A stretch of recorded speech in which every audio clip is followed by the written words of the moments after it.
écoutez, tendez l'oreille.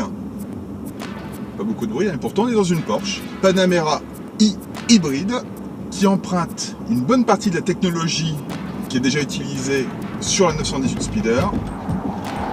Cette version à l'essai n'est pas la version longue, elle existe. Il existe une Panamera rallongée, mais déjà, je suis un grand gaillard et je peux vous assurer que derrière moi, on peut trouver à s'installer confortablement.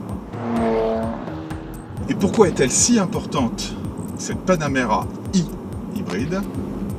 C'est que mine de rien, elle va représenter quasiment la moitié des ventes pour Porsche sur le segment Panamera. Donc excusez du peu. Alors forcément, ils ont décidé de mettre les petits plats dans les grands. Aujourd'hui, c'est direction l'Afrique du Sud, ce qui explique non pas que je sois fortement alcoolisé puisque je roule du côté gauche de la route, mais qu'au contraire, je respecte les règles locales. Et pour pas trop nous décontenancer, ils ont décidé quand même de conserver le volant à gauche. Je vous cache pas que pour dépasser, c'est pas vraiment pratique. Alors comment fonctionne-t-elle techniquement?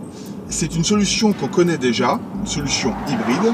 En l'occurrence, la Panamera emmène un V6 2,9 litres accompagné d'un moteur électrique, le tout pour une puissance cumulée de 462 chevaux et de, surtout, 700 Nm.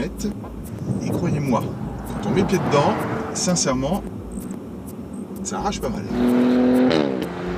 Ce qui est vraiment étonnant avec cette hybride, outre le côté ultra technique de la planche de bord qui émane entièrement tactile de cet immense écran central, non, vraiment ce qui impressionne, c'est le comportement, parce qu'on n'a pas du tout la sensation d'avoir une grande et une lourde auto, alors que c'est le cas.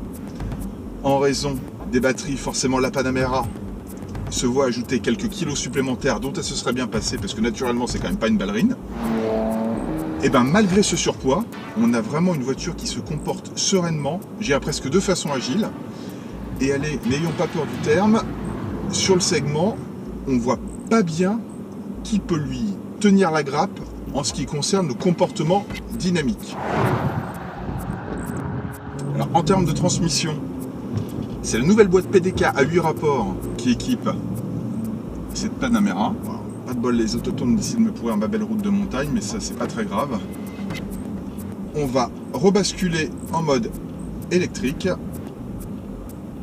Et là, le silence le plus absolu. Alors oui, évidemment pour une Porsche, ça fait un peu tâche. Mais comme notre modèle avec l'échappement sport a le bon goût lorsqu'on passe en mode sportif et énervé de chanter vraiment comme il se doit, on en fait notre deuil. Et on se dit que l'avenir, c'est peut-être ça en effet. Des voitures avec beaucoup de puissance, capables de performances vraiment hallucinantes, avec une tenue de route vraiment étonnante eu égard au gabarit, mais qui ne consomme que, si je jette un coup d'œil à mon ordinateur central, que 4 litres d'eau en moyenne. C'est sûr que présenté comme ça, c'est difficile de trouver des arguments contre l'hybride.